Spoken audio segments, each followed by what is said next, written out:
Bem, depois de conhecer os principais componentes de um sistema de aquecimento de água com energia solar, vamos então falar sobre o seu funcionamento. Antes, porém, precisamos falar sobre uma grandeza física, que é a massa específica, pois o funcionamento da maioria dos sistemas de aquecimento depende dela. Podemos definir massa específica como sendo a relação entre a massa de uma substância e o volume ocupado por esta substância. Por exemplo, se 10 kg de uma determinada substância ocupa um volume de 8 litros, a massa específica desta substância será de 1,25 kg por litro, o que equivale a 1,25 gramas por centímetro cúbico.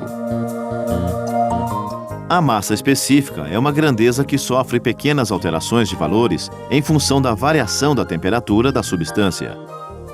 A água, por exemplo, apresenta uma massa específica praticamente igual a 1, quando a sua temperatura for de 15 graus Celsius. Mas à medida em que a sua temperatura aumenta, verifica-se uma pequena redução no valor da sua massa específica, conforme ilustrado neste gráfico. Este fato nos leva à conclusão de que a água, quando há maiores temperaturas, torna-se mais leve. Nos sistemas de aquecimento mais simples, o reservatório térmico encontra-se instalado em um nível acima do coletor solar. Durante o aquecimento, a temperatura da água presente no interior das tubulações do coletor solar será maior que a temperatura do interior do reservatório térmico. Assim, por um pequeno intervalo de tempo, a água que se encontra mais aquecida terá menor massa específica, quando comparada com a água que se encontra no reservatório. Isso fará com que a água do reservatório térmico tenda a descer, promovendo a subida da água mais aquecida, que se encontra no coletor solar, para dentro do reservatório térmico.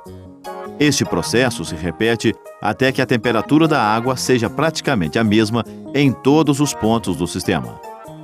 Este processo de circulação natural da água gerado pela diferença de temperatura é denominado termosifão. A existência de um desnível mínimo entre a parte inferior do reservatório térmico e a parte superior do coletor se faz necessária para evitar a recirculação da água aquecida do reservatório para os coletores. Conforme está ilustrado nesse esquema, esse desnível deverá ser de no mínimo 30 centímetros.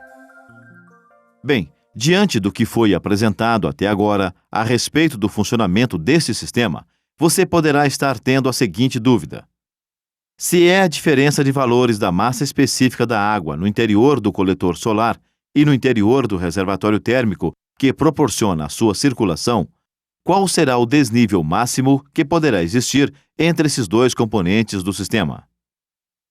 Na verdade, do ponto de vista teórico, não existe um valor máximo para este desnível. O que acontece, de fato, é que quanto maior ele for, menor será o fluxo da água em circulação. Em outras palavras, a água irá demorar mais tempo para circular, e isso poderá reduzir o rendimento térmico do sistema.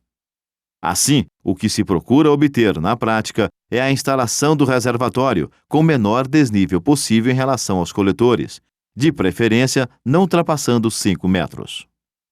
Além disso, não se pode esquecer de respeitar, é claro, o limite mínimo exigido de 30 centímetros para evitar a recirculação da água quente presente no reservatório para os coletores.